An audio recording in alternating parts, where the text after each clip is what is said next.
Have you heard of gua sha? Familiar ka naman pero hindi mo alam kung papaano simulan ang paggamit nito at kung papaano ang tamang paggamit nito. Well, nasa tamang video ka. Kasi today, pag-uusapan natin kung ano yung importance ng paggamit ng gua sha at papaano siya gamitin sa inyong mukha. Most especially sa mga beginners. So kung interesado kang malaman, please keep on watching. Set aside your worries, it's okay now. Hello mga moms! Welcome back to another skincare video. My name is Aya. So yes, pag-uusapan natin today ang gua sha. So I suffer a lot of fluid build up in my face. So, especially in the morning, na pagkagising ko, talagang puffy yung mukha ko. Parang namamaga, ganun. So, isa din sa mga reasons pala kung bakit ako gumagamit nito, kasi meron akong double chin. So, nasa process ako ng pagda-diet mga momshies. And one of the areas na gusto kong i-focus sa pagda-diet ay yung face ko. Ina-apply ko tong gua sha para din mas matulungan na mapabilis yung pagpapapayat ko sa face ko. Ayan, hindi ko napapahabain pa ng masyado itong video na to. Mag-insert ako dyan ng picture or let's say image para basically mas maintindihan nyo kung para saan technically itong gua sha na to, kung ano yung ginagawa niya sa face or sa skin natin. By the way, yung ginagamit kong gua sha is Jade Gua Sha. Kung interesado kayo sa mga ganitong tipo ng gua sha, kasi may mga ibang klase ng gua sha, pero para sa akin, mas comfortable akong gamitin to, tsaka mas sanay akong gamitin to. Syempre, kailangan malinis na yung face nyo kapag nag-gua sha kayo. So, hindi pa ako nakapaglagay ng skincare, no? Pero nakapaghilamos na ako. So, basically, yung mga ginagamit ko ay toner, tapos yung cream or night cream lang. By the way, kung interesado kayo malaman kung ano yung mga skincare products na ginagamit ko, yung mga na-i-upload na ako mga videos, my God, ang dumi. Diyos ko dahil. And kapag mag-apply pala kayo ng mga skincare products, make sure na pataas lahat, mga mamshis ha. Tapos, spray serum, ayan.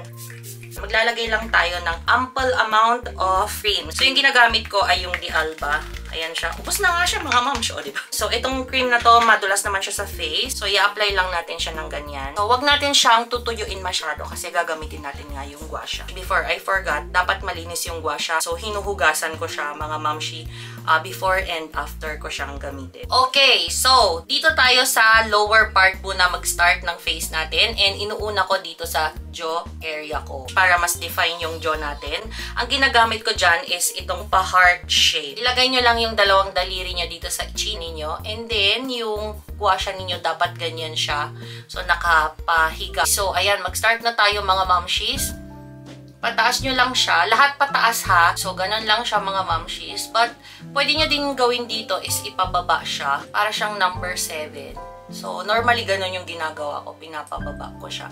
Pero kapag mga beginner lang, syempre, ganyan lang din siya. Para mas simple siya mga momshies. So, normally, mga 30 counts before ako mag-switch sa kabilang area ng face ko.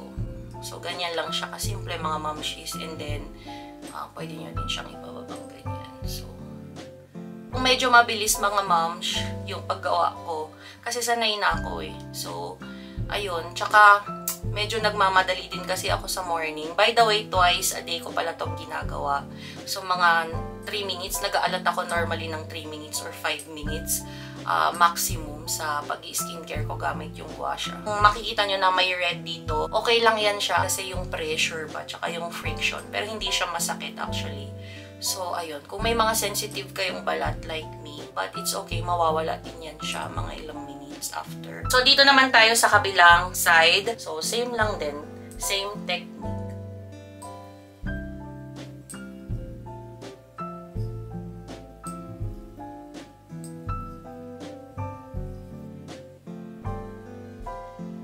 Okay, next naman dito sa cheek area. Ito yung gagamitin kong side ng gua sha. And then, pataas lang din siya mga momshies ha. So, starting dito sa pinaka-tip or let's say dulo ng bibig and pataas. Ganyan.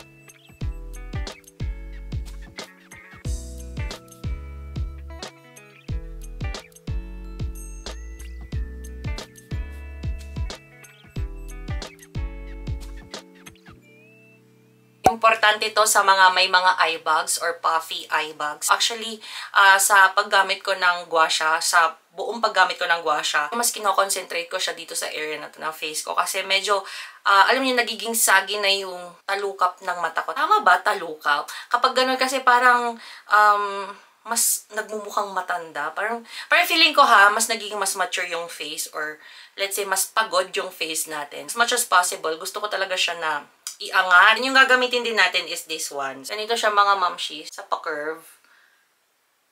Pataas lang din.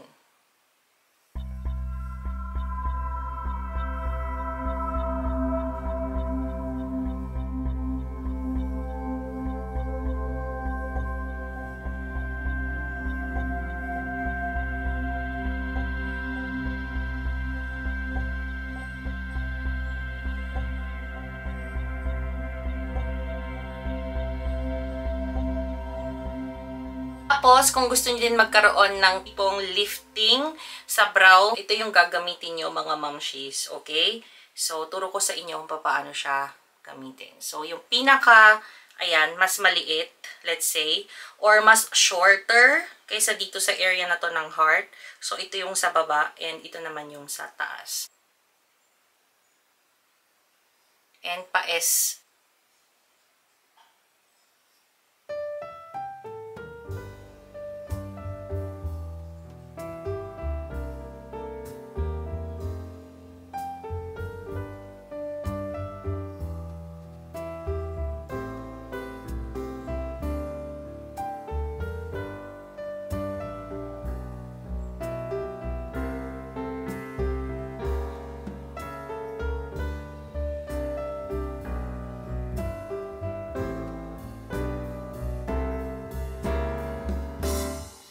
Once you're done, ito naman tayo sa area na to, sa forehead. So, may mga fine lines kasi tayo dito, yung mga expression lines natin.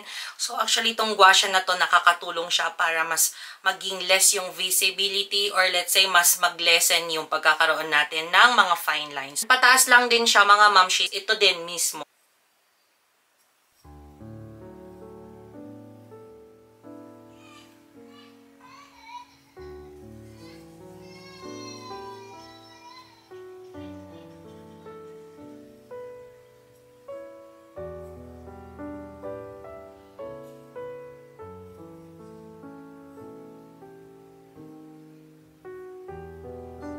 Huwag niyong kakalimutan, once na ginamit niyo to sa face ninyo, kailangan ay hugasan ninyo ito. Kasi syempre kahit na, let's say, naghugas na kayo, nag-skincare na kayo, hindi pa din natin maiiwasan na may mga kumapit ditong mga mikrobyo, diba? So, kailangan natin siyang hugasan para din syempre matanggal yung mga mamantika na feeling, yung mga creams or yung mga oils na ginamit natin, didikit siya eventually dito. So, kailangan natin siyang linisan. So, wait lang ha, hugasan ko lang siya. So, ayan mga mamshis, ganyan lang siya ka-basic and ganyan lang siya kadaling gawin. Alam ko na kayang-kaya nyo din yan siya mga mamshis. So, inuulit ko, iwan ko na lang yung link sa aking description box below or sa aking comment box section para naman kayo din ay maka-experience ng ganito in case na curious kayo at hindi nyo alam gamitin yung gua sha na ito. So, ayan mga mamshis, maraming salamat po sa inyong panonood. Sana ay nagustuhan ninyo itong video natin na ito. At syempre, kung nagustuhan nyo mga mams, huwag nyong kalimutan na mag-like